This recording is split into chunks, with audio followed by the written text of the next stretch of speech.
चढ़ी गईले सावन महीनावा हो पिया चारा चकराय चढ़ी गईले सावन महीनावा हो पिया चारा चकराय शिव चारा चकराय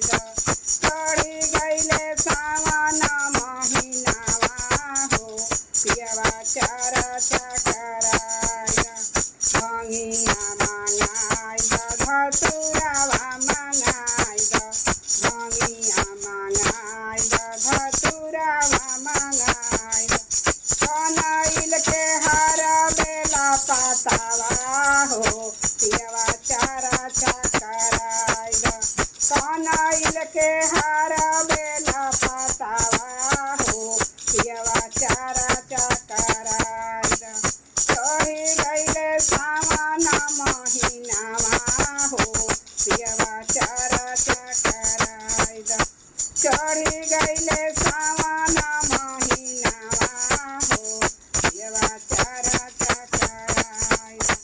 दूधावा मंगाय दहिया मंगाय दूधावा मंगाय दहिया मंगाय औरी मंगाद गंगा जलवा हो पिया चारा चकराय औरी मंगाद गंगा जलवा हो पिया चारा चकराय चढ़ी गईले सावन महीनावा हो पिया चारा चकराय चढ़ी गईले सावन महीनावा हो पियवा चारा चकराय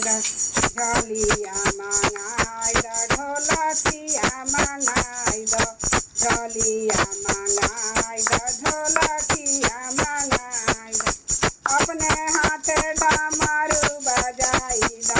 हो पिया चारा चकराय अपना हाथ डमरू बजाई हो पियवा चारा चकराय चढ़ल गईले सावन महीनावा हो पियवा चारा चकराय चढ़ी गईले सावन महीनावा हो पियवा चारा चकराय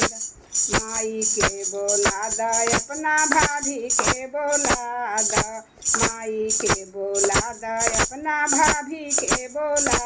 द फोन कैके बहिनी के बोला द हो पियवा चारा चकराय फोन कैके दीदिया के बोलाई हो पियवा चारा चकराय चढ़ी गईले सावन महीनावा हो पियवा चारा चकराय चढ़ी गईले सावन महीनावा हो पियवा चारा चकराय टोलावा बोलाय पड़ोसावा बोलाय भैया के बोला द गुरु बहिना के बोला द भैया के बोला द गुरु बहिना के बोला द शिवा गुरु के आंगन में बोलाई हो पिया चारा चकराय शिवा गुरु के आंगन में बोलाई हो पिया चारा चकराय चढ़ी गईले सावन महीनावा हो पिया चारा चकराय।